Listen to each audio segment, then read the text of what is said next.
Hey guys, what's going on? It's Ash here coming at you today in Clash Royale. I am so happy to be joined by Darklight. As you can see from his profile, he's currently 6th in the world. Last season, he finished 3rd in the world. We're going to be reviewing XBOW. More importantly, how to beat the most difficult matchups in the meta, and we're going to take into account the recent balance changes that were announced today in our conversation, so you guys are up to date and fresh and good to go. Dark Knight is a Sandstorm and a Megastars Pro. Dark Knight, how are you doing, man? Welcome to the channel. Hey man, how are you? I'm great. I am so happy to have you on, dude. It's been a while. I'm happy to finally get you on voice. You're from Mexico, right? Yes, Mexico. Awesome. So I want to get right into these matchups. I do want to take a look at the deck. It's the same deck that Marco also used, another really popular ladder XBOW player. Do you maybe have a few words about this deck in general before we kind of hop into the difficult matchups and how to deal with them? Yes, it is a pretty solid deck. Actually, I usually wait for the right moment to attack. Okay. So you're even though it's a fast cycle deck, you play it pretty conservatively, you would say? Yes. And how do you know when the right moment is? When you know which deck the opponent's using and you know how to, their cycle. Okay.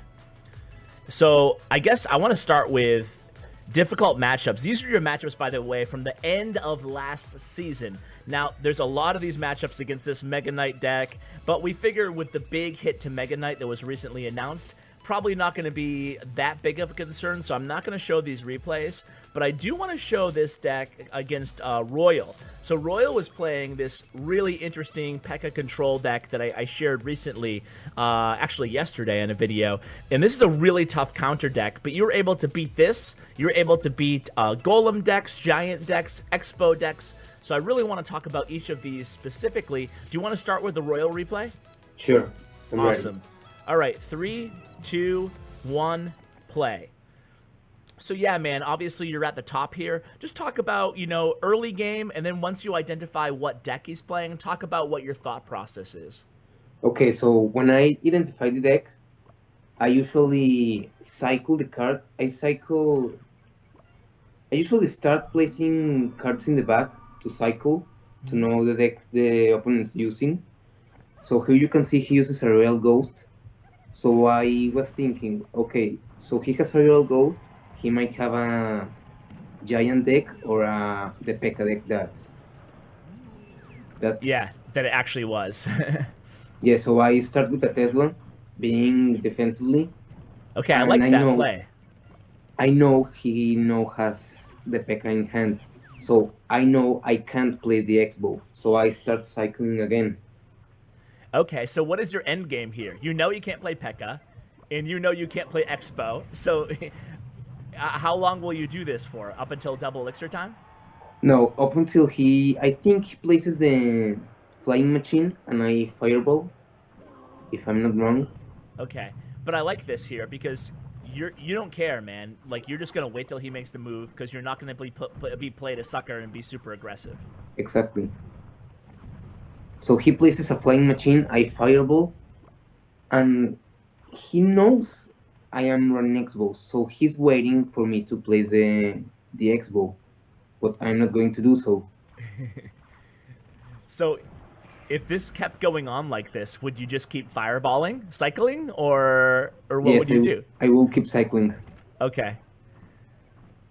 Oh, you do play this XBOW. I play the XBOW, but just because he wasn't making a move. I think that was a bad decision. Oh, okay. So looking back, you would not have done that. No.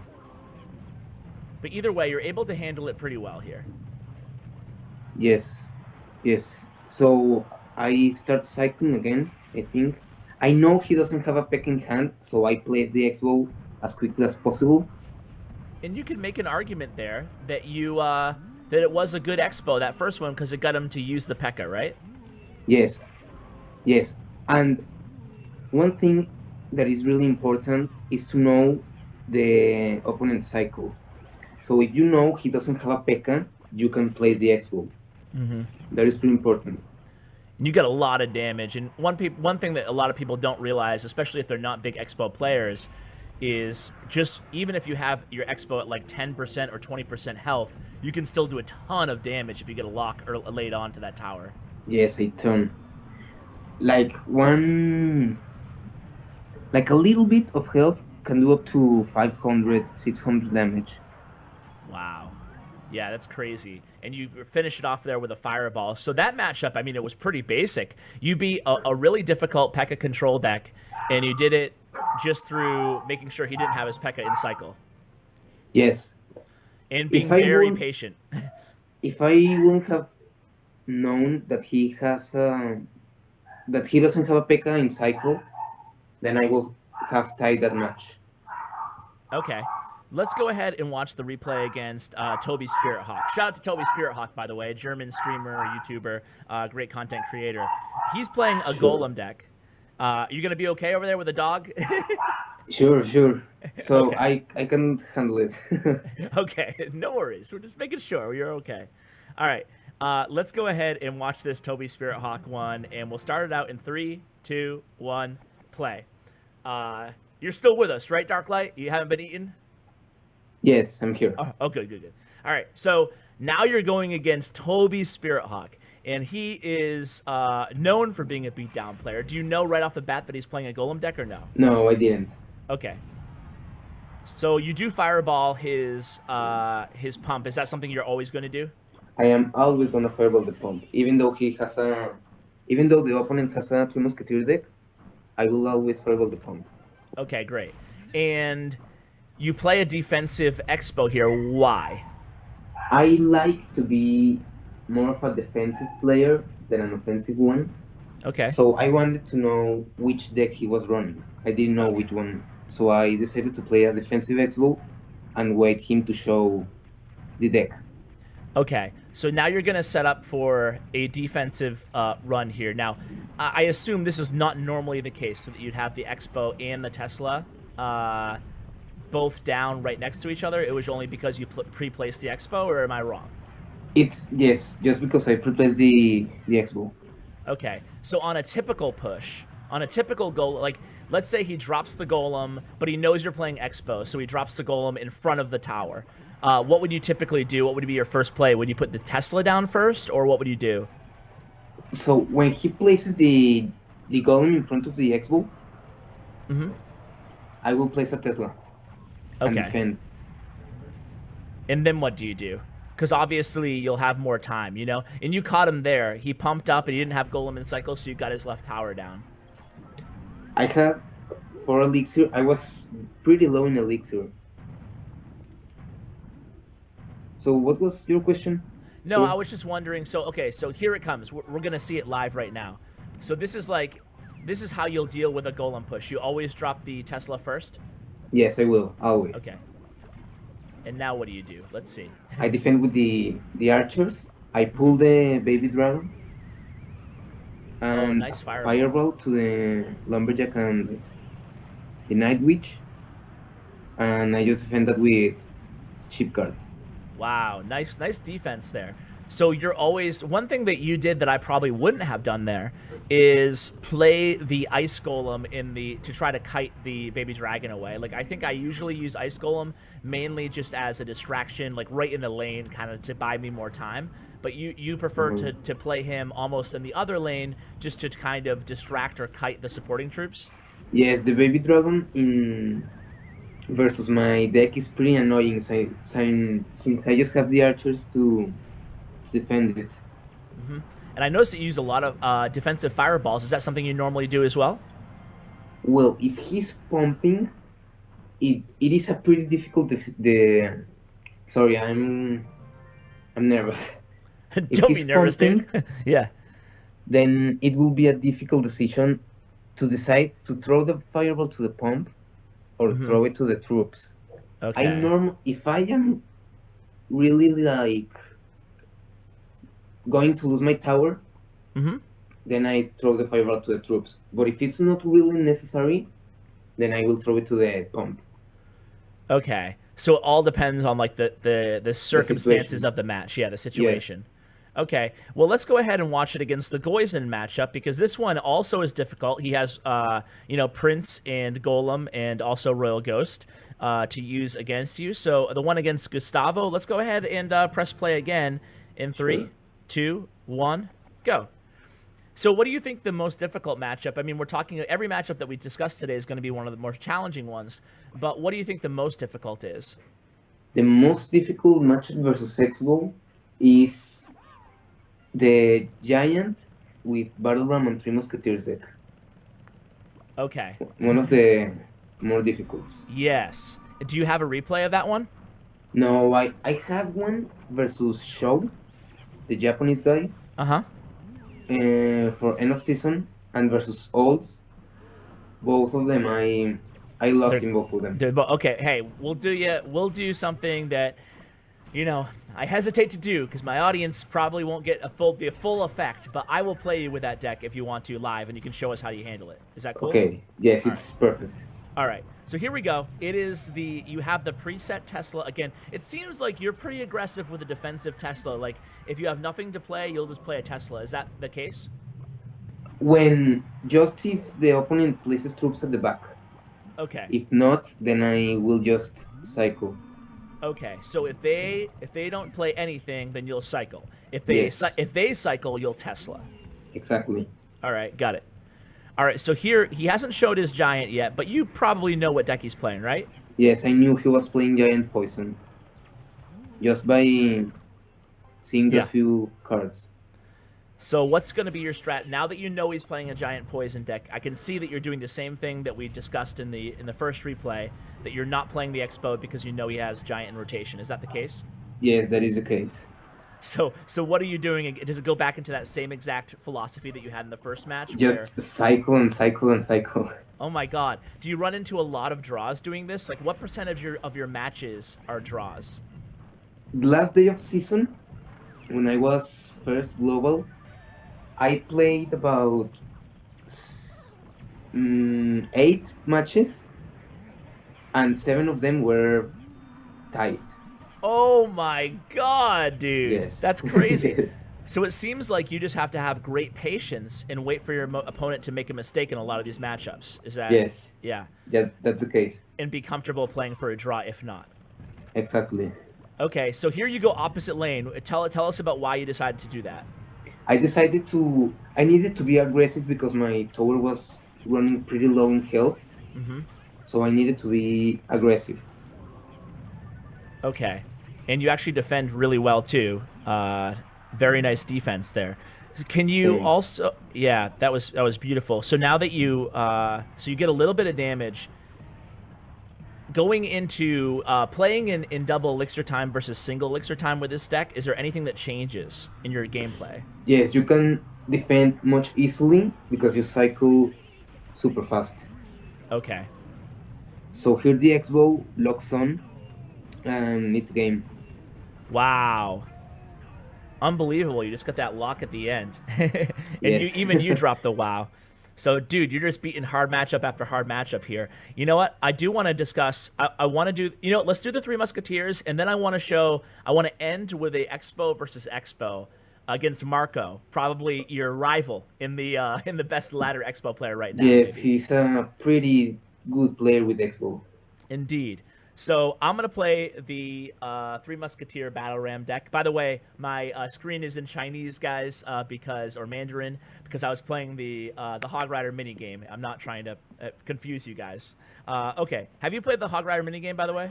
No, I saw you posted a tweet, Yeah. but I haven't played it. It's actually pretty fun. It's like a little side-scrolling game. It's nothing super serious, but it's pretty cool. Anyway, okay, let's do this. 1v1. I'm going to go to my favorite arena. Well, what's your favorite arena? It's the Legendary Arena, I think. Legendary. How lame. All right, we'll do legendary. All right, here we go. All right, so maybe, obviously you're going to smoke me, but also just tell me a little bit about like why you're making the plays you are. Well, I'm cycling at the beginning Mm-hmm. because I am pretending I don't know you have giants. Gotcha.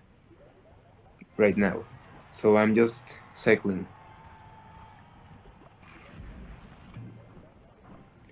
And I was I cycling will to my Expo, and you fireball it immediately. the pump, yes. So I would, at this point in the match, I would assume that you are playing a mortar deck or a Expo deck, obviously, just by your splitting archers and stuff like that.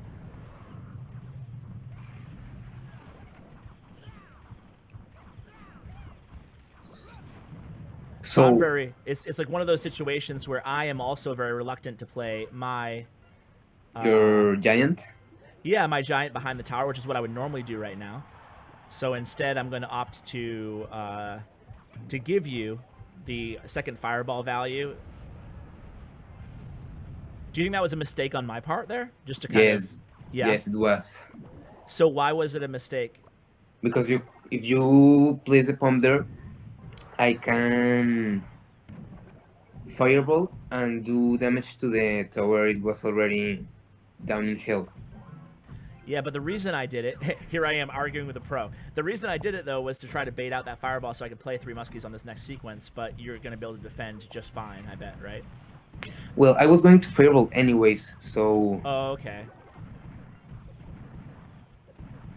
And you have fireball back in hand here, so I'm kind of screwed. and now that you I have don't have used your giant, Yep. I'll place my XBOW.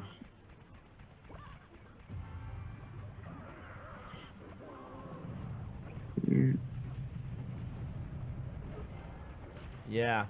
So you get a lot of chip damage here. Now I'm in real trouble. I feel almost, handcuffed in this matchup here. Because I can't I feel like I can't play anything. Get it.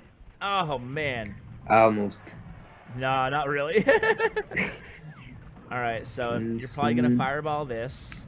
Yep. Yes. And then I have nothing. You got me. Well, no surprise there. So you think my big mistake against you was fireballing? I mean, excuse me, was giving you that fireball value pretty early? I think your mistake was placing the three musketeers at the back of the king's Oh, really? tower. So if I'm playing 3 musketeers against an Expo deck, I should split them in front of the tower? Yes, because if you split them at the back, I have time to place my XBOW and you won't have your giant in hand. Okay. All right.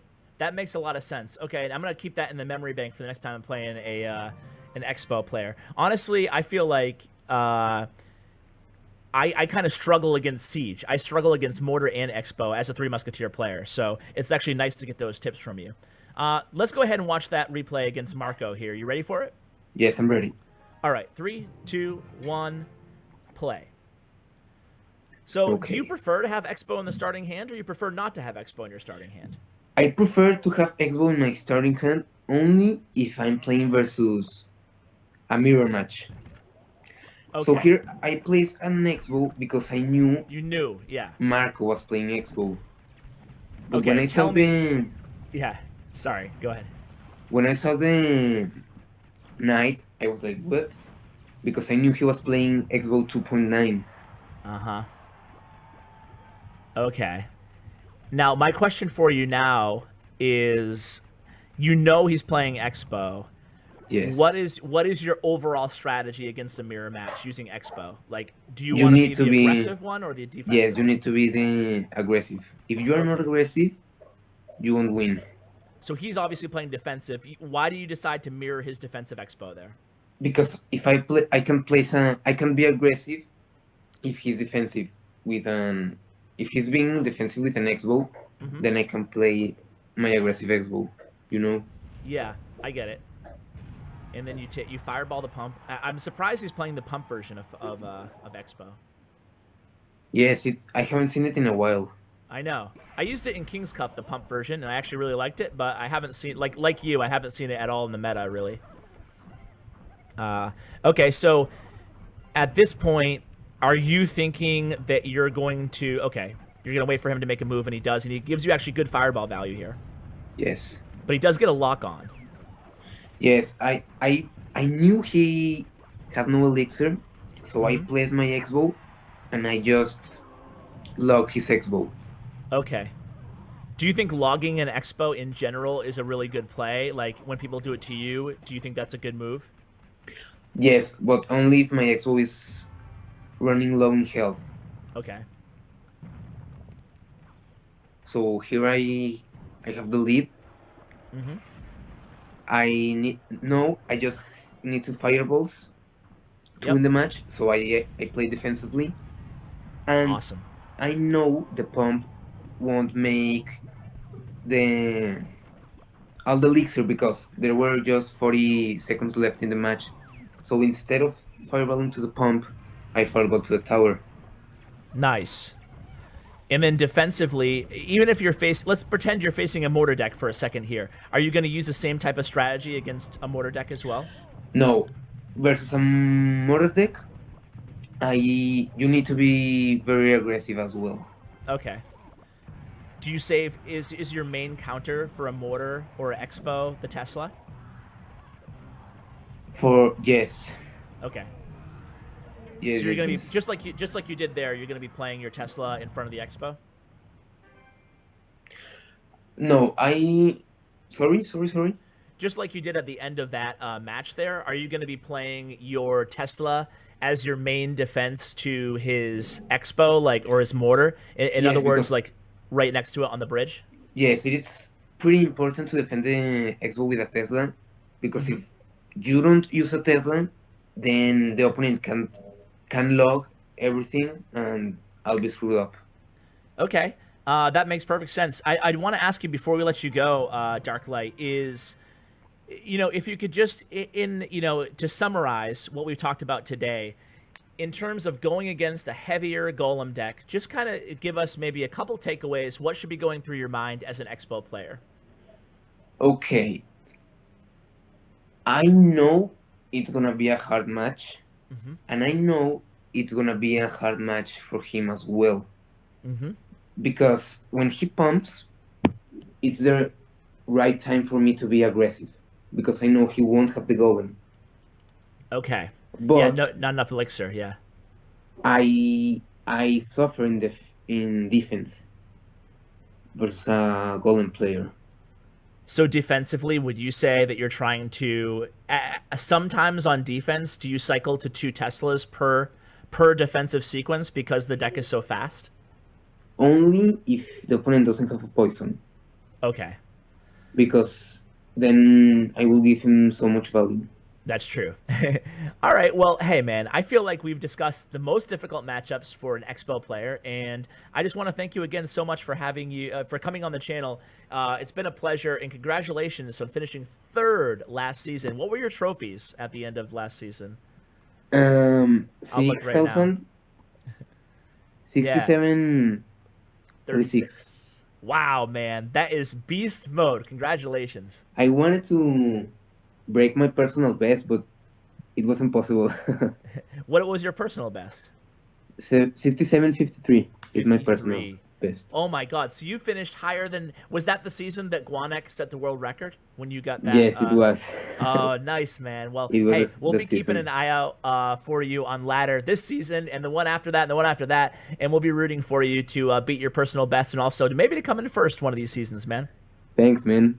No I problem. Do you have really any shout outs or appreciate it. anything? I no to Manan for Megastars. He's a great guy and a great person. And shout out to Sandstorm for being a great clan, and Awesome, to man. you for inviting me to your channel.